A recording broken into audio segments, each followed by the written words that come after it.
let's try this. All right, how can you guys hear us now? I think I got it. Sorry testing.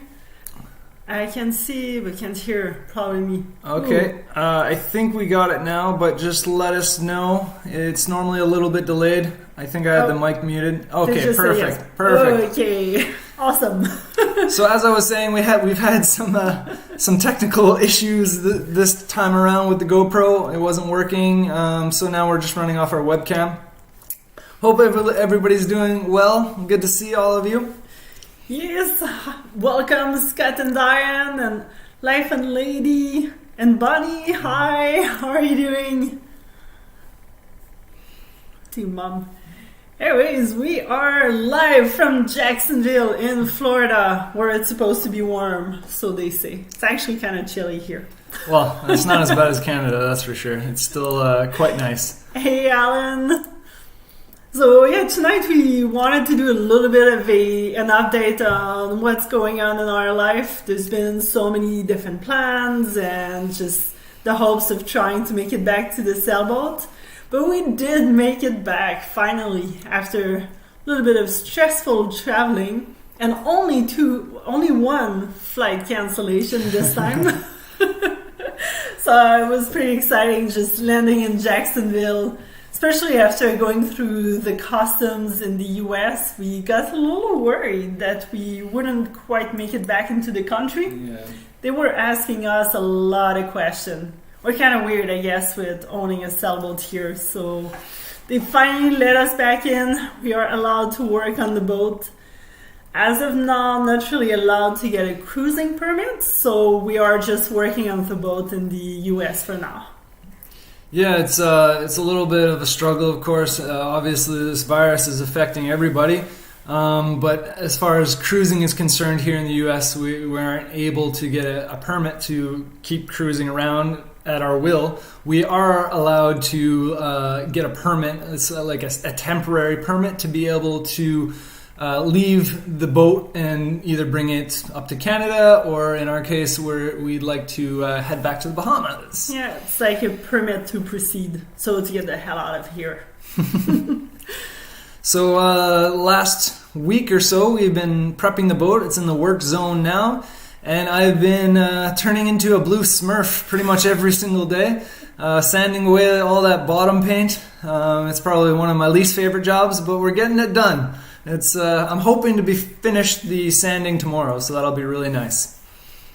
Yeah, Corey has been doing a lot of that, and I've been digging into the boat. I mean, when you leave the boat in a cold country, it's nice because nothing grows. It's too cold for it. But having our boat left alone, kind of really fully closed, there hasn't been much airflow into the boat. So 4 months on the hard in tropical, warm, and humid climate in Florida meant that there was a lot of mold.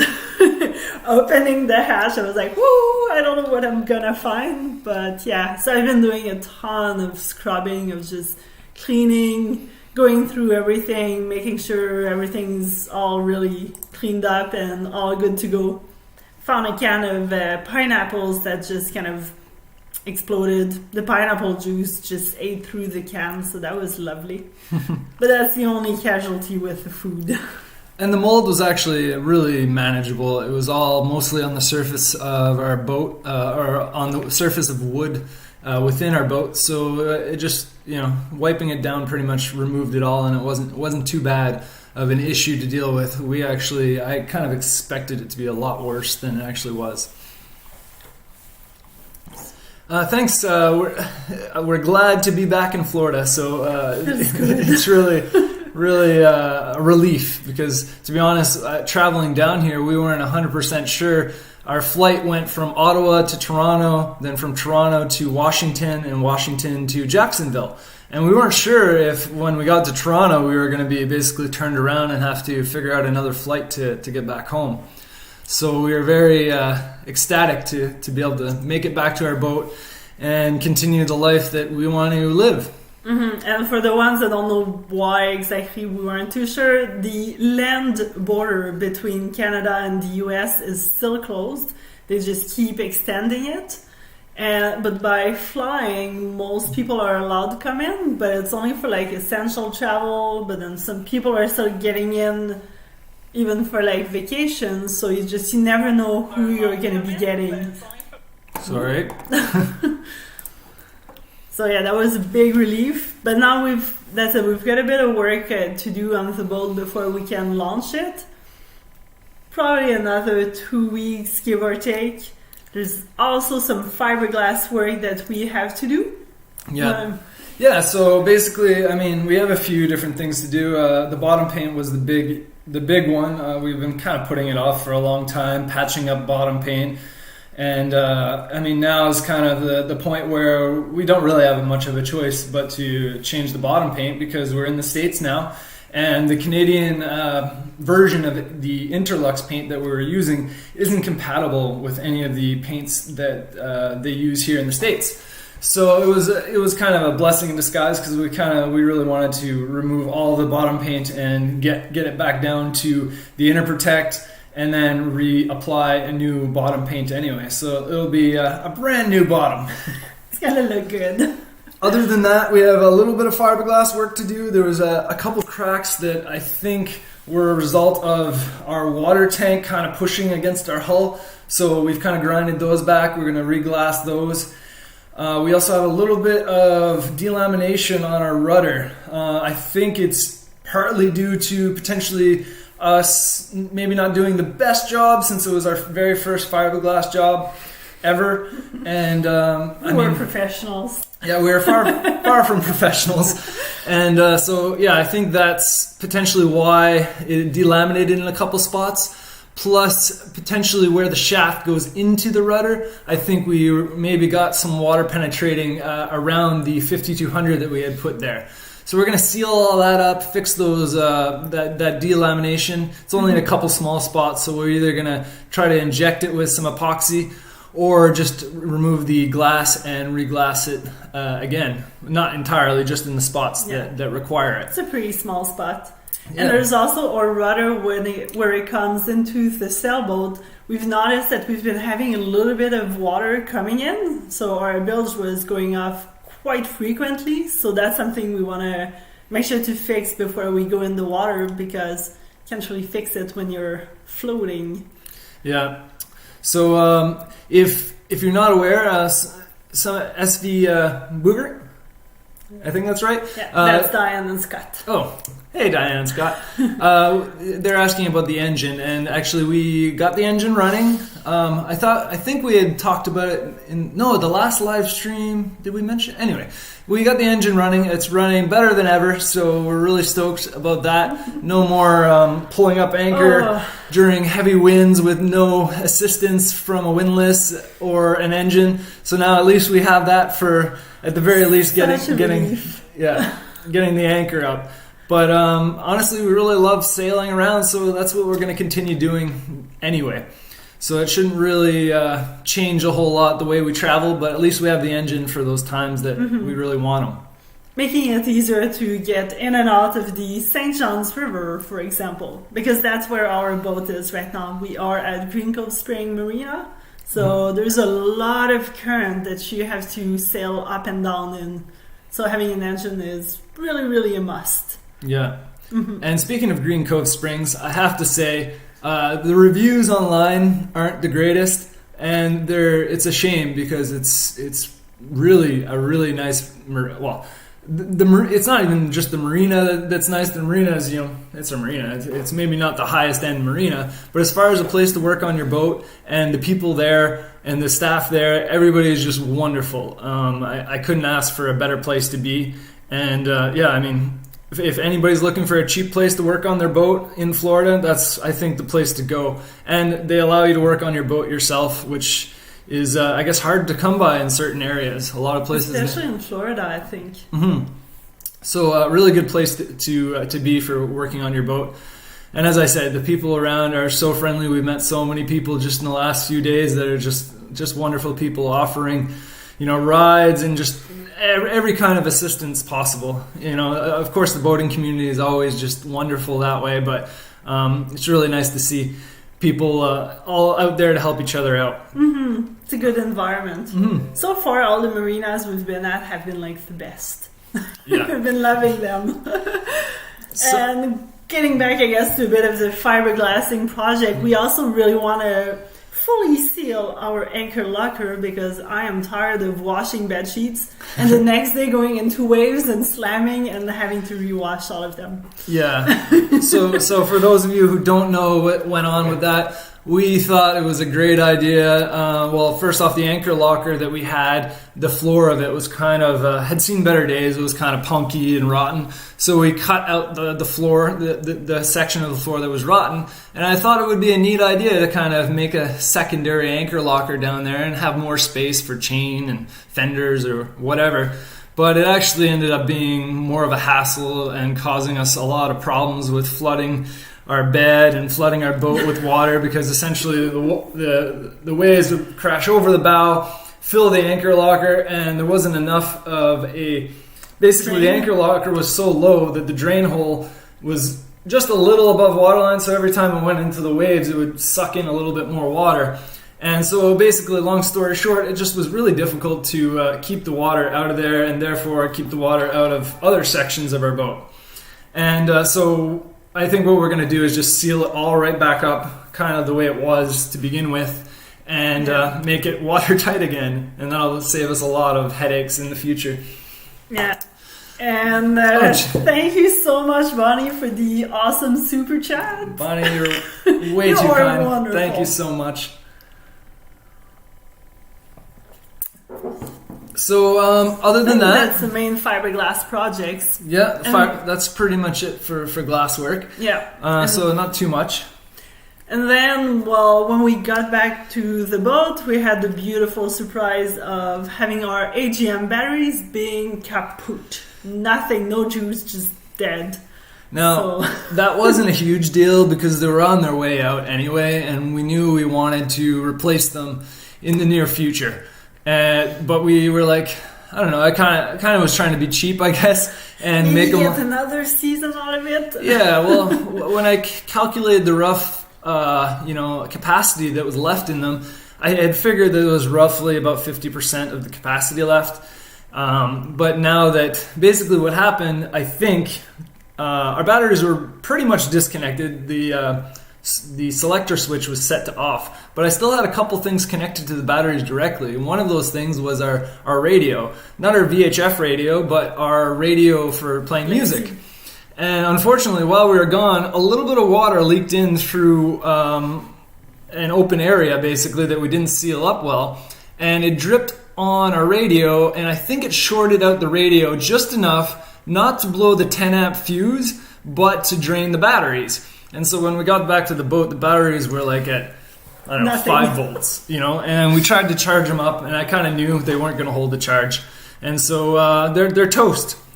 On a good note, we found some lithium that we're able to get delivered, and we're actually going to, we'll talk about that a little more in a second. But basically, we decided to go with a Lithium Bank. I think for us, I mean, you got anybody who's following us, you know that we like to kind of do things more like DIY. We like to experiment with things.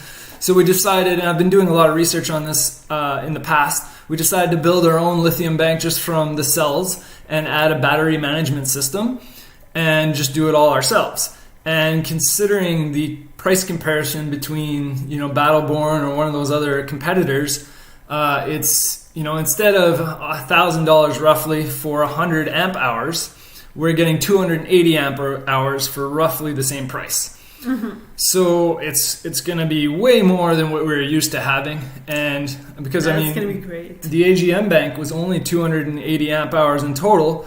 We only ever wanted to use roughly half the capacity because that's what you tend to do with AGM or lead acid, and so we're going to have essentially double the capacity. And maybe even 4 times the capacity when you think of how much the batteries were already degraded when we were using them. So so that'll be a nice upgrade. The one downside to that, I guess, is when we first got them shipped, there were some dents in the sides, and they weren't they're supposed to be grade A lithium cells, and anyway, they were a little damaged. Luckily, they got sent back, and the supplier is going to deal with it and send us some new ones. So, and hopefully we'll get those new cells really soon. It'd be nice to just do all of the testing because we do want to go to the Bahamas as soon as possible. So we're trying to get all those projects all done. And we've also had a question there from Dave. If we had to do it all over again, would we still buy a Hunter 33? And I guess I would answer yes. Just because we didn't know what we were getting into whatsoever. And to be honest, like there's some flaws with that sailboat. It's not really the best blue water going around the world kind of sailboat, but it's a perfect sailboat to learn on. It's super responsive. It's small enough, big enough for the two of us. And we've had a lot of stuff to fix on it, which is a blessing in disguise because we've learned so many things during the whole process of rebuilding the engine, reinstalling diesel tanks, building rudder, and all those things. So it really allowed us to know what to look for in the next sailboat that we're going to buy. Yeah. So I think any first boat is probably the best for you because you learn with it and then you know what to look for and what to avoid for the following one. Yeah, and we really won't. I think the hunters in general, especially the older hunters, because Cherubini, they have quite thick fiberglass. They're not cord hull, and it's a fairly solid boat for a production boat. So I mean, I still like it. It's definitely not a blue water boat, and we are looking for something in the future for to be able to cross oceans and do a little bit longer passages. But for what we need it for, it's perfect, and the price is right. Honestly, hunters are on the cheaper end of the spectrum. So I mean, it fit perfectly for us. We were able to buy the boat almost debt free, from the very beginning. So that made a big difference. So yeah, I think we'd still do it again, and just having that boat to be able to learn all the repairs and not feel like, oh, I'm gonna mess something up because I have this brand new boat that I'm afraid to fix something on. Like we never felt that feeling. So that's I think been more helpful in the learning curve and getting past the fear of I mess it up if I touch it, I guess. So good boat. Even with its flaws. Oh, and Larry and Sue, we look forward to hanging out with you tomorrow and having a good supper and a good chat. It's going to be fun. And mom was asking about golf cart batteries. We had considered those like way back when, but then I don't know why we just didn't go that route. We've considered it a few times, but honestly, for the price comparison for the lithium, I don't think there's a big, considering you get at least, depending on the lithium batteries you get at least 2,000 cycles out of them. It's just way more than even what a golf cart battery would provide. So I just really like the idea of lithium. Also, the fact that we're charging our we don't have a generator, so we're charging entirely off of solar. The odd time we use our alternator to charge our batteries. And as some of you may know, or all of you might know, other technologies aside from lithium do not like being partially charged. They like to be fully topped up almost every day, and that's really difficult with solar. So the lithium don't mind not being charged up. In fact, they prefer not being charged up to full capacity, and you'll get more cycles out of them if you don't fully charge them all the time or keep them at fully charged. So that's why I think that technology kind of fits better for a cruiser or for a house bank for us. So anyway, we're going to experiment with it. We'll see how it goes. And but I have high hopes. I think it's going to work out really well. And the last thing on the project is getting a new depth finder because our died. Actually, it was kind of good. Our died the day that we held out. But when I got maybe it's a bad connection or something, and then when we came back here, we tested it, and it's not working. And we really need this for the Bahamas. Well, or anywhere. It's basically our only instrument we have. None of our other instruments work. They're all I think they're all the very first model that Standard Horizon ever came out with all of our instruments are those models. And the depth finder was just the last one to go. And so it seems like the actual display of the depth finder isn't working. It has a voltage, but it's just not displaying anything. So I think the actual transducer is fine, but it doesn't really matter because we have to replace them both if we get a new depth finder, which I think we actually just ordered it today. It's the Hawkeye transducer and transducer slash display. And it's just the cheapest option, and I've seen other people using them. They seem like they work okay, so that's what we're going to use. Yeah, hopefully it'll work good. Mm-hmm. So then after all those projects are completed, then we're going to have to officially apply for our permit to proceed. So that one, they shouldn't refuse it to us because they're going to want us out of the country. So we're going to get something that should allow us to just like sail down towards Miami and then do our hop over to the Bahamas. We might even get a cruising permit. When I was talking with a lady from Customs and Border Patrol, she was saying how things, with this whole pandemic, things are always changing. So you never really know what's going to happen. But I'm pretty confident that we should be able to get out of the country. Yeah, it's hard. I think it's difficult for them to say, oh no, you're not allowed to leave. I think that's kind of why they have this permit in place that allows you to leave. I could be wrong. You know what? With the things that are going on in the world, you never know. And we've learned to have plan A, B, C, D, or just not have too high expectations and then just go with the flow, go with the wind.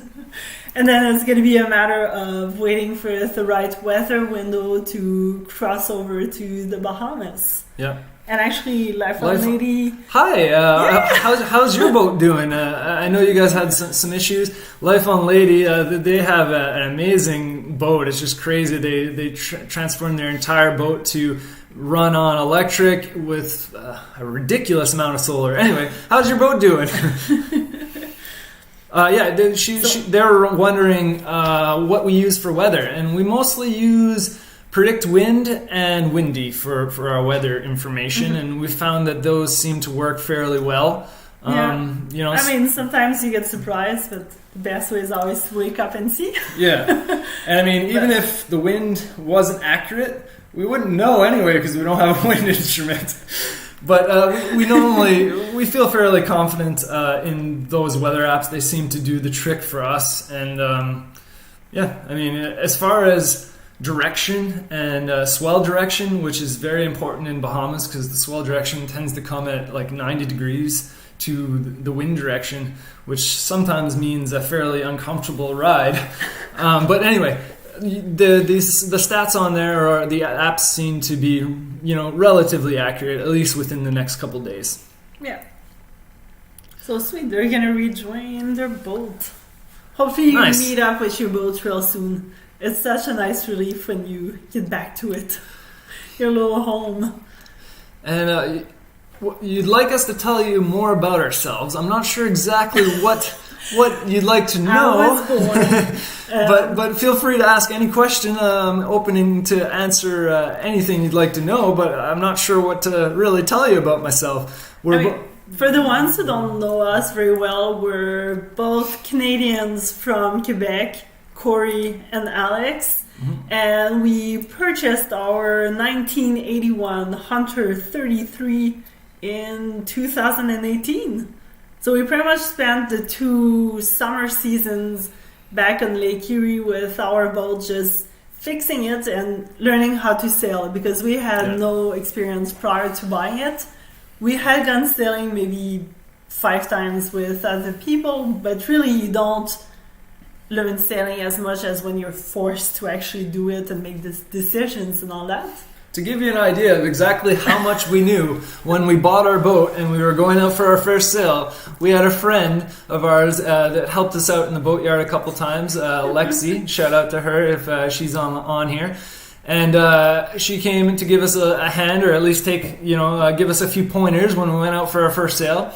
And she basically, when she stepped on her boat on the dock, she's like, did you want me to, like, give you any pointers, or did you want me to just sit back and, let you kind of do your thing? And we're like, oh yeah, no, feel free to let us know if we're doing something wrong. And she's like, well, first off, your jib sheet should probably go on the outside of your stays, because we had it run inside the stays, which, of course, now it makes perfect sense. I mean, it was kind of stupid, really, to have it like that, but that's the way we had it rigged. Yeah. So, So we learned from nothing. We learned by doing and making lots of mistakes along the way. And Tom, Mark, and Margaret were other sailors at the marina that taught us so much. Like, most of what we learned was because of them, really. So, really good. And then, was it September 2019, we finally left Canada and sailed south. And that's where there's a lot of the videos from the sailing adventure. Actually, we have the videos from the time we started shopping for our sailboat back in Newfoundland all the way to now. Well, okay, a little behind. Yeah.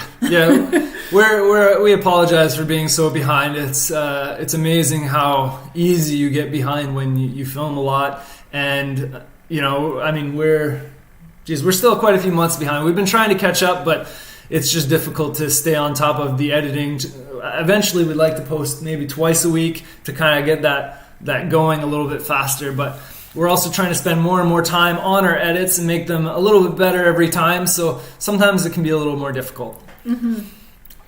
And we have Captain Happy that's asking, what was the very first moment that you thought to yourself that this is why we do this? This is worth it.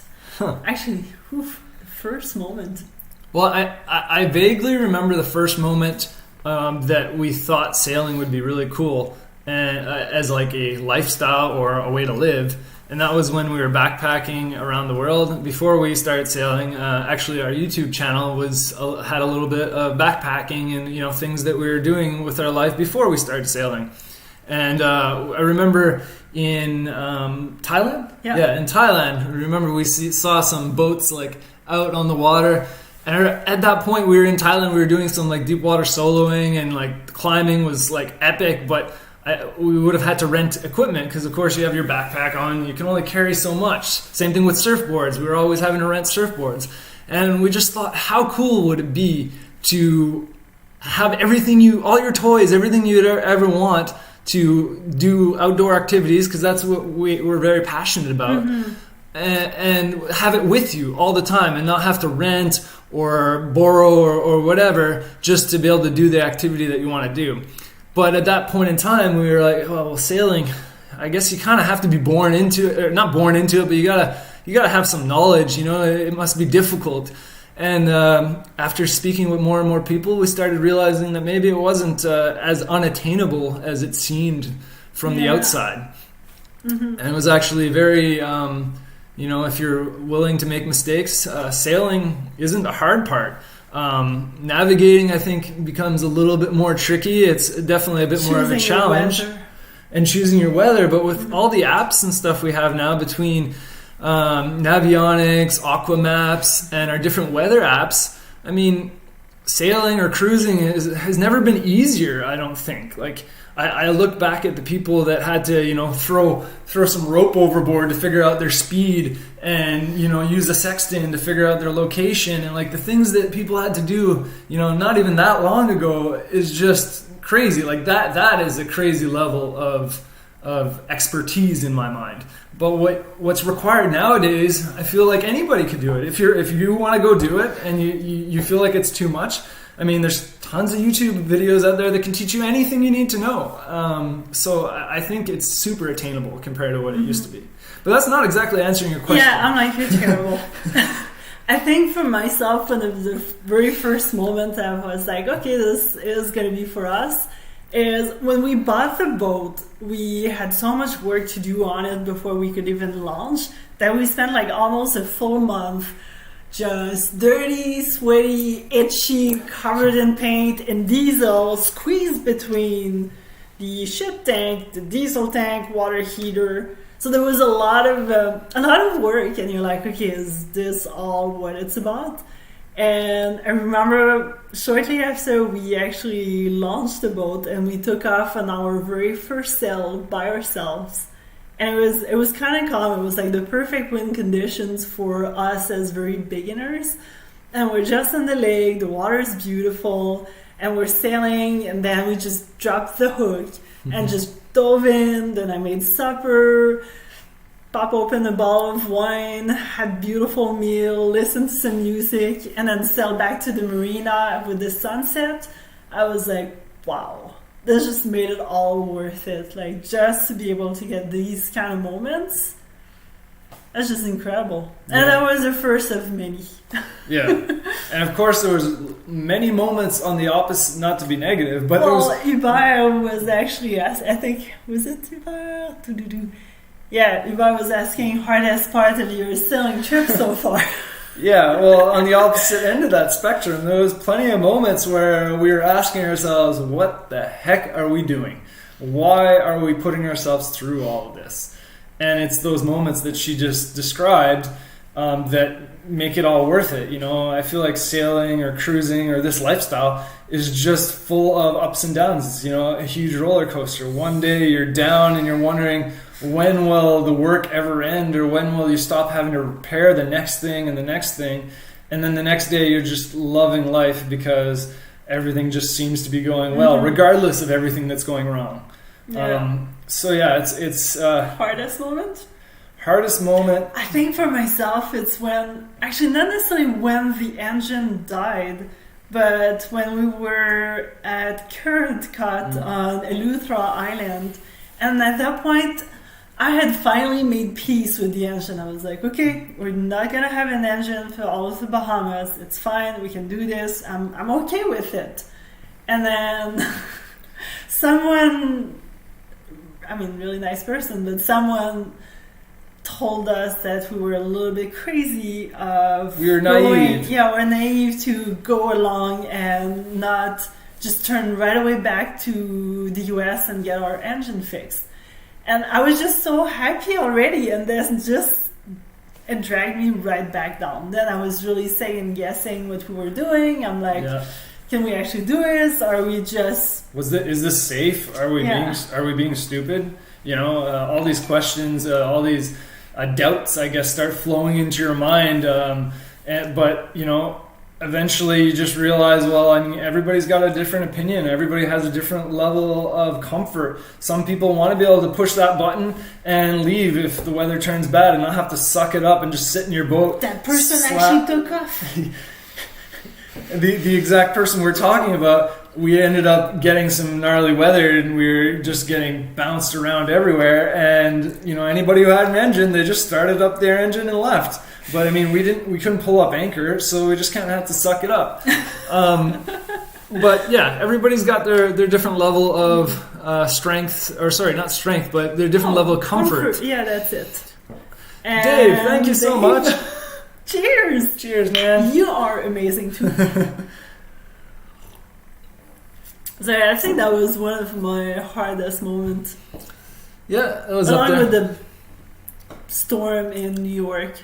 Yeah, the bomb cyclone in New York where we drug anchor 3 times, had to reset the anchor in the middle of the night, had to use the engine just to be able to take strain off the anchor. That was a little bit stressful, but I wouldn't say that was, you know, by the time that was all over, we felt so much more confident in our abilities and in our anchor, and I slept so much better every single night after that because I knew that if our anchor was really well dug in, we were gonna stay there. If it's not blowing 50 to 60 knots, we're not even worried about it anymore because of that experience. So it turned out to be a blessing in disguise after everything was said and done. Yes, and we've had some questions. I think it was from if you could add one major thing.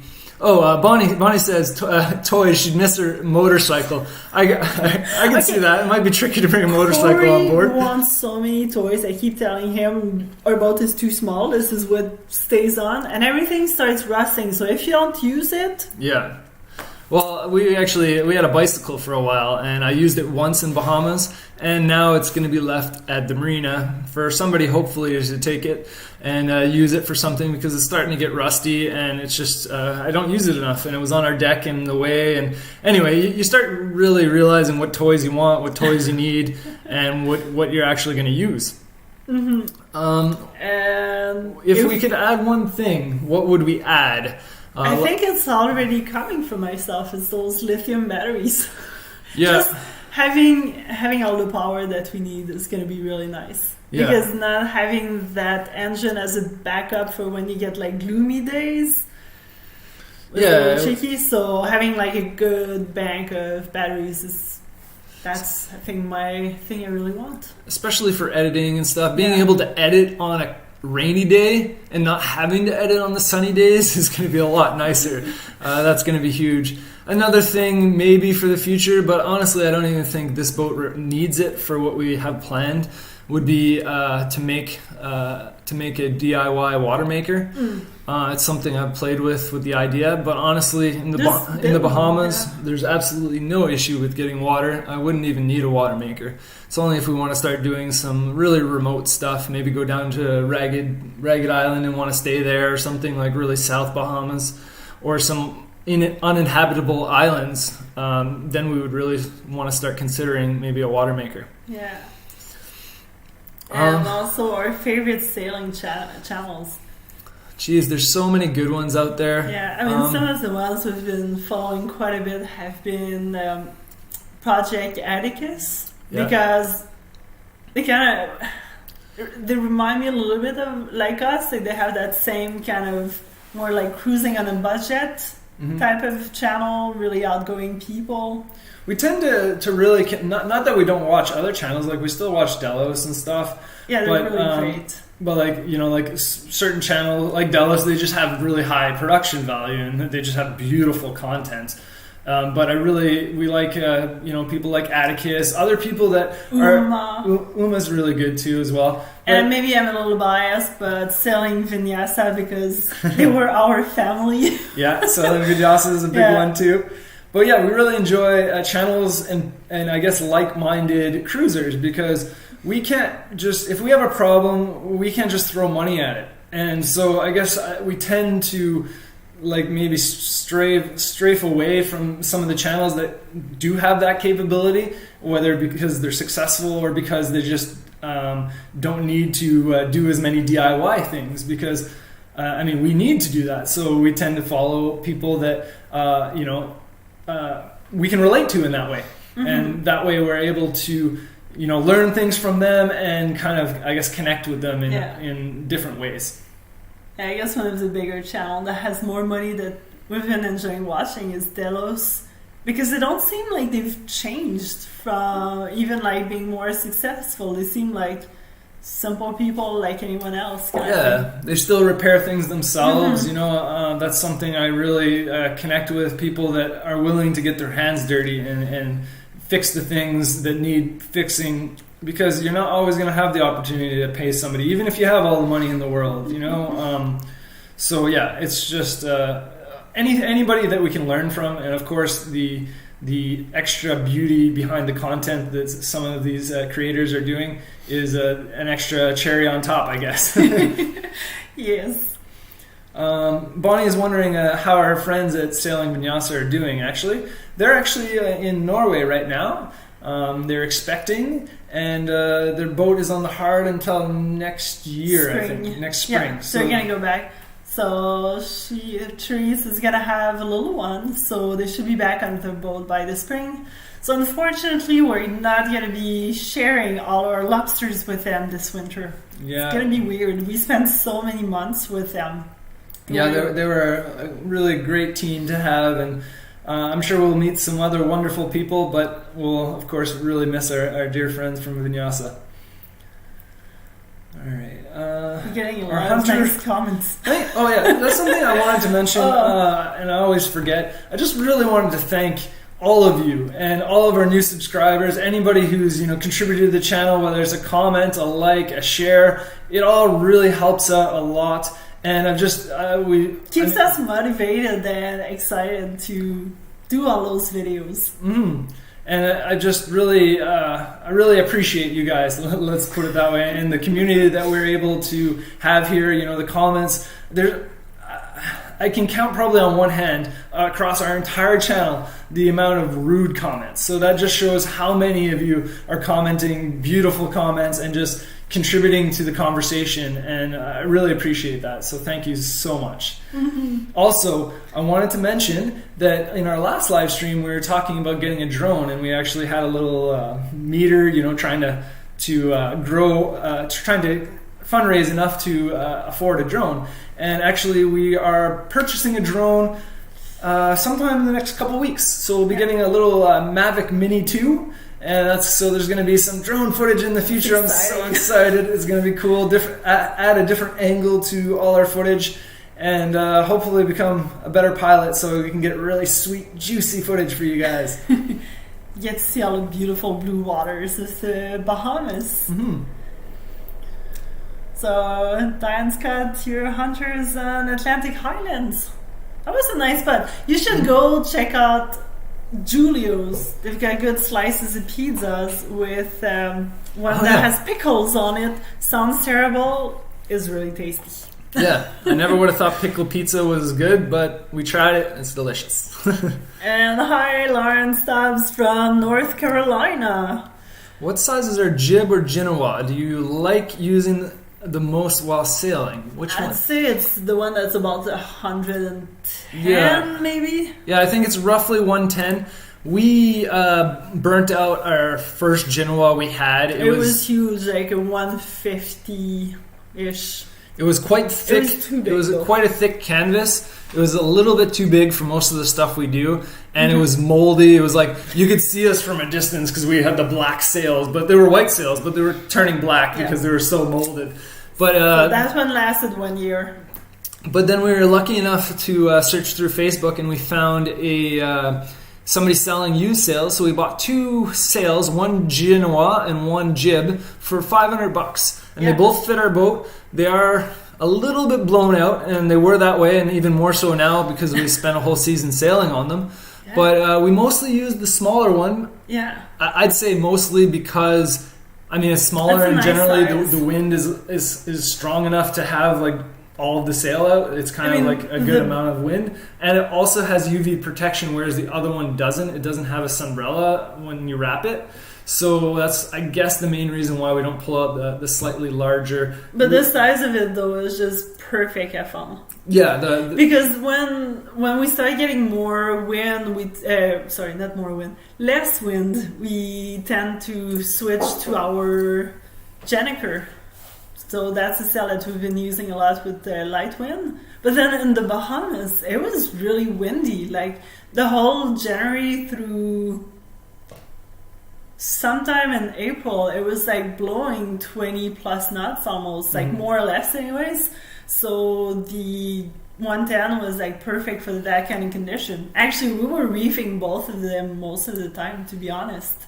And then in April, the wind started being a little bit more mellow or then more intense. So then that one was kind of good for this as well. So that's something we kind of used a lot. And for leaving our boat next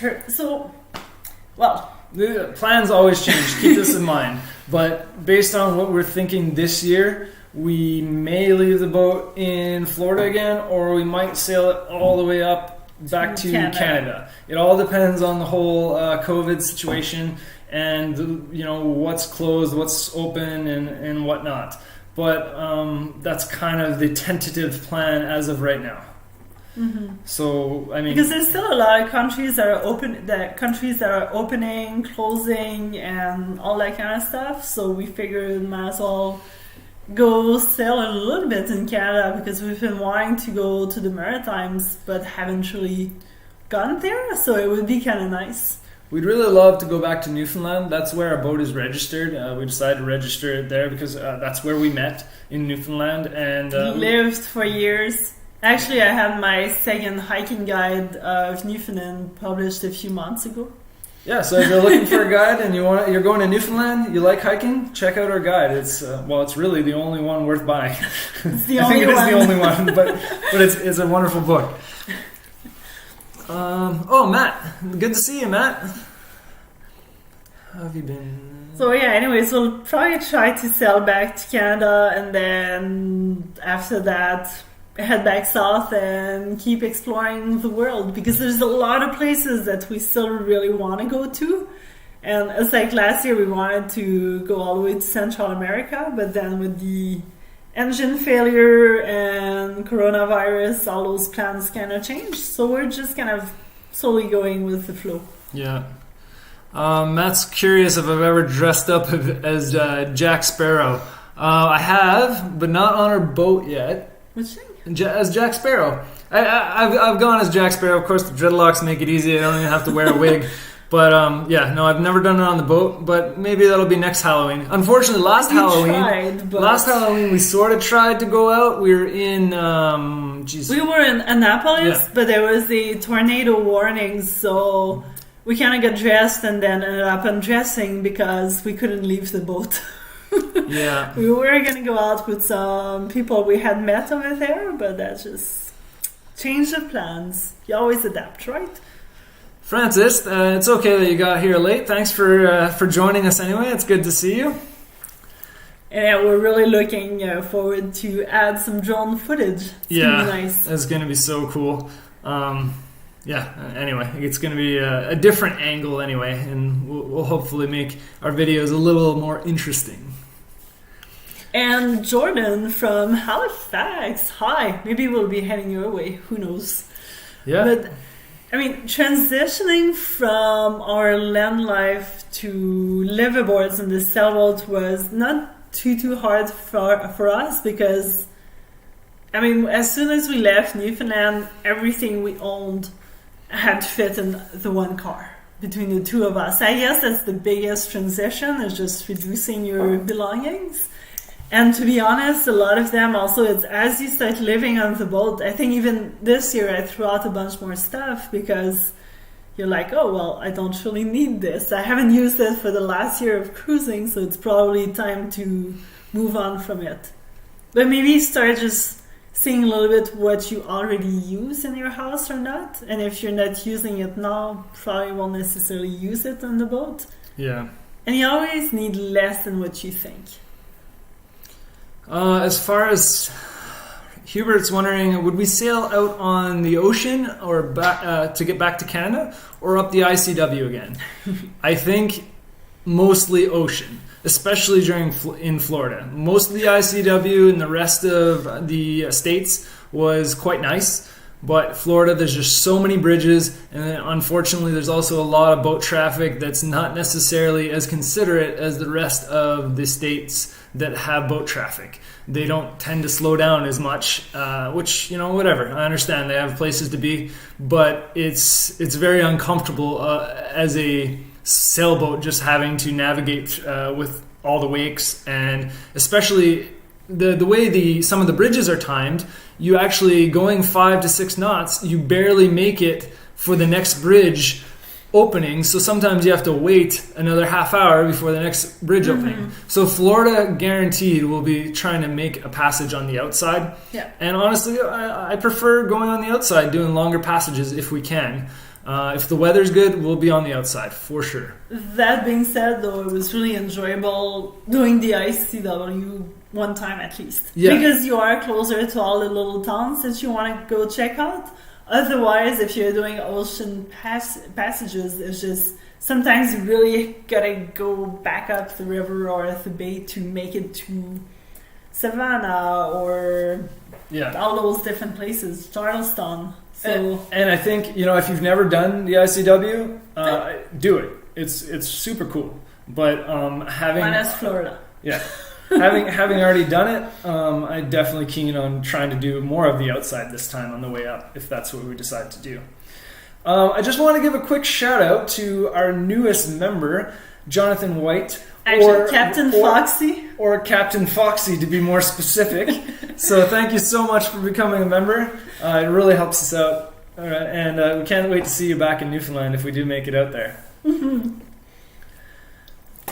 Well, so I mean, that's a little bit kind of the main plans as of now is finish all the boat projects as soon as possible, wait to receive batteries, depth finder, and then try to get that permit to proceed and cross over to the Bahamas.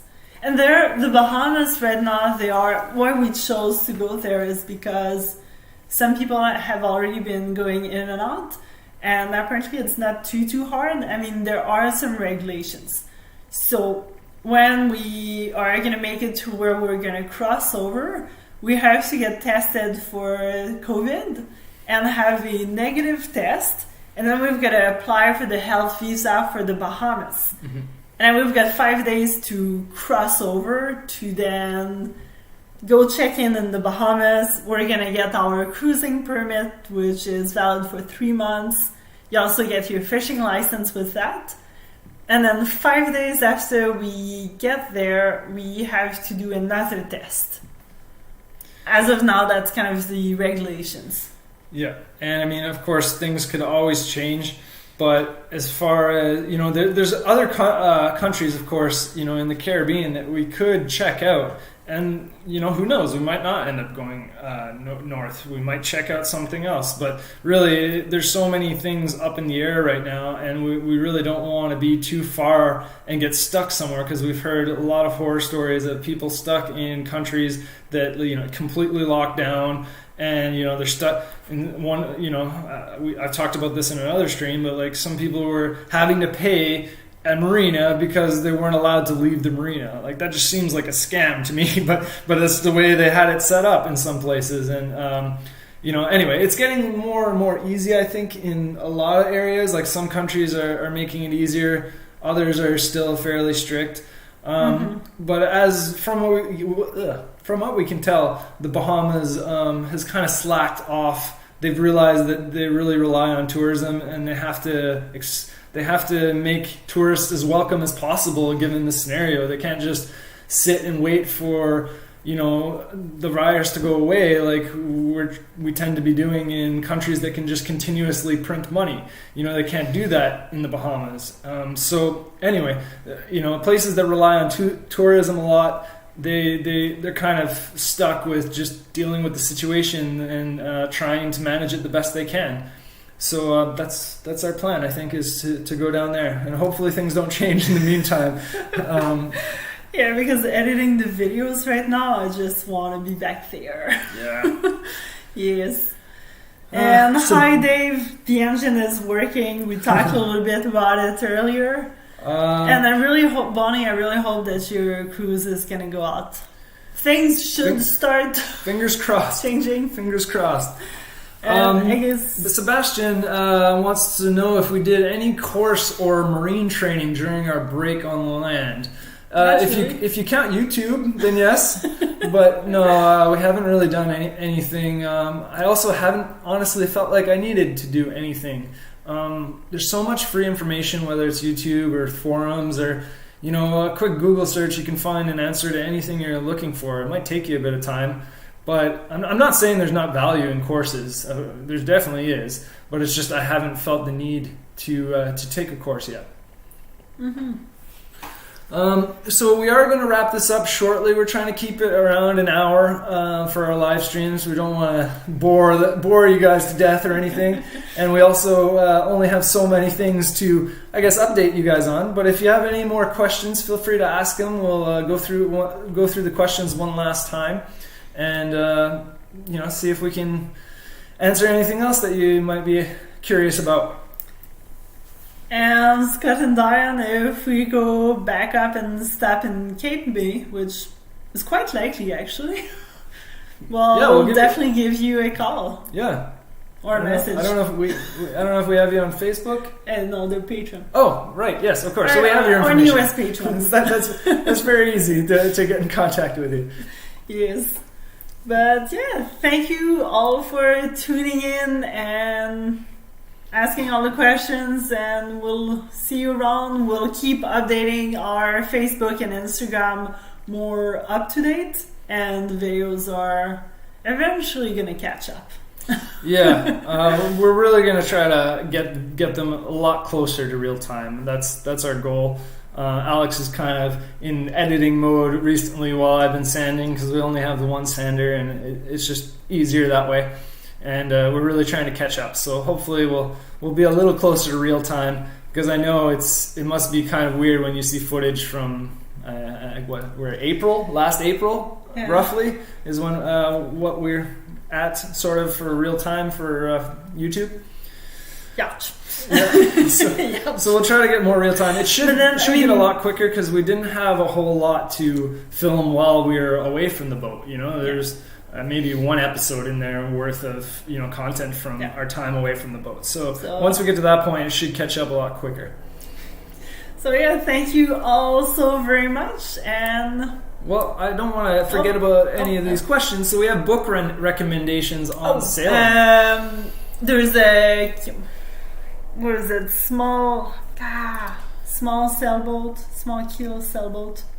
Well, I'm gonna have to message you with that the name of that one. The one book that I would recommend that's not on sailing, but if you have an older sailboat, you want Don Cassie's book on maintaining your sailboat. That's just a lifesaver when you don't have internet to research your problem. Basically, it talks about everything. Mm-hmm. And we also have a couple books that I can't remember the actual title of. And there was that one about like sailing basics and all that. That was quite nice. I'll try to message you with it later. Yeah, and there's also another one that I've been reading that's, what's the name of it? And it won't do you any good if I can't remember the name, so I'll try to find the name of it. But basically it's the first family to sail around Cape Horn and around the world, I think, with a catamaran. But anyway, it seems like a pretty crazy story, and it's from a really interesting perspective. Basically, the wife is like nursing a baby and like dealing with just so much stuff going on all at the same time while they're sailing. And this was at a time when I believe there was no navigation. Was it like the 70s? Yeah, it was in the 70s. So this was a much harder time to be navigating those waters. Yeah, it's so much easier nowadays with all the technology we have. And Bonnie, if we go out to Chesapeake, we have to hang out. Yeah, that's for sure. We'll definitely get in contact. And if anybody wants to meet up, if we do decide to do that along the coast, we'll be sure to try to make some meet up points where we can maybe meet up if we can get a cruising permit. Well, that's the other thing. But wouldn't a permit to proceed still kind of work? Who knows? Well, logistics. I would hope that a permit to proceed would still work to cross the country from Bahamas to, it would be a long sail from Bahamas to Canada. But so we'll see what happens. It's a very interesting world that we live in right now, and I really hope all of you guys are not too affected. Of course, everybody's affected right now with this going on, but I hope all of you guys stay safe and are healthy and are still able to live a somewhat of a reasonable, normal life, I guess you could say. Yes. All right, we're not going to drag this on too much longer, guys. Thank you so much for joining us. Mm-hmm. If you have any questions, feel free to ask them in the comments below. We'll be checking those and we'll answer in the comments section. Love you all. Take it easy, guys. Thanks again.